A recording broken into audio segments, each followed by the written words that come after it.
Seguinte, seja bem-vindo aqui ao meu canal e hoje eu vou falar de toda essa conjuntura do Real Madrid, do El Clássico até o jogo contra o Milan. Mas antes, vai curtindo esse vídeo aqui, espalhando para quem você mais ama. Eu já tinha visto toda essa conjuntura aí, eu vi toda a conjuntura desde o El Clássico até o jogo contra o Milan. E uma coisa em comum aconteceu desde o que eu falei lá no jogo contra o Borussia Dortmund, que é esse problema com a defesa.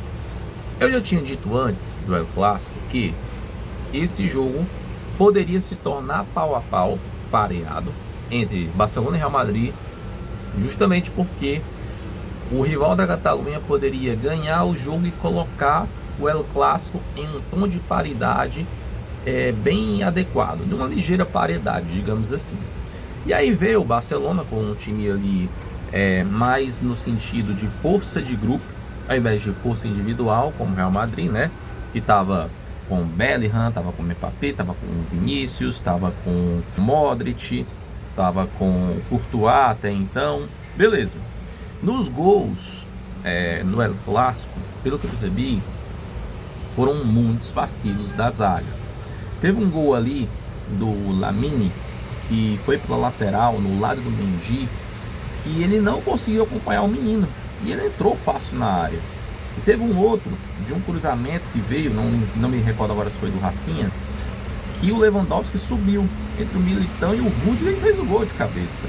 Então, a partir de então, se passou a notabilizar aquilo que eu já tinha visto de uma maneira mais sucinta e, óbvio, né, mais destacada, melhor dizendo, desde o jogo contra o Borussia Dortmund, que é esse problema na zaga, principalmente relativo ao Lucas Velasquez, que não tinha apoio nenhum ali para poder defender com a melhor qualidade, ou seja, estão sempre sacrificando o cara na posição errada e muita chuva por aqui.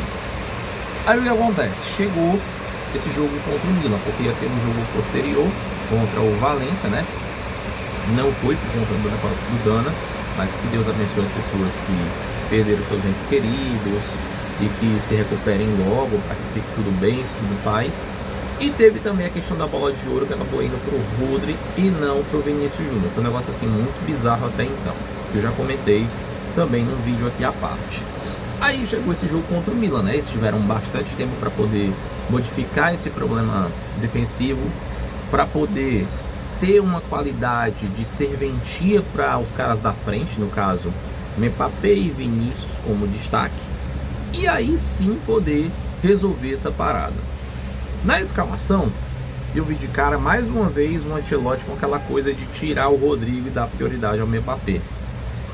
Mbappé, no El Clássico, perdeu muito gol, e ficou 8 vezes na banheira, 8 vezes impedido, um negócio assim drástico, que eu não sei se o cara tá tentando ter um time adiantado dentro de uma linha de impedimento e não tá conseguindo fazer essa questão. E aí eu percebi ali que o Milan meio que, quando quis acelerar o jogo, teve essa condição, certo? E quando o Real Madrid ele açoitava o Milan fazia muito valer aquela tradição da defesa italiana, aquele ferrolho italiano que é muito tradicional de muito tempo. E aí o que acontece? A partir de então, o Milan passou a se fechar, principalmente quando fez 2-1, que até um dos gols foi do Morata. Aí o Milan passou a se fechar e tudo, e aí aconteceu uma coisa muito mais notável, que foi no lance do gol, né, impedido do Rudiger, que o VAR pegou o impedimento do Rudiger do outro lado. E o que acontece? Aí que o Milan se fechou mais. Aí que o Milan passou a ter o jogo na própria mão. Apesar de o Real Madrid ter feito alguns lances de perigo, ter feito persistências ali com o Mbappé, até mesmo com o próprio Vinícius, para poder tentar angariar a jogada, para tentar fazer valer aquela mítica de que os 90 minutos dentro do Bernabéu são muito longos. Mas na verdade, esses 90 minutos contra o Milan não valeram de nada, porque o Real Madrid está com esses problemas sucintos na defesa. Ou seja, como eu sempre falei aqui, e já disse desde o jogo contra o Dortmund, que o Real Madrid vai precisar nessa virada de janela arrumar a defesa de uma maneira como poucas vezes foi vista.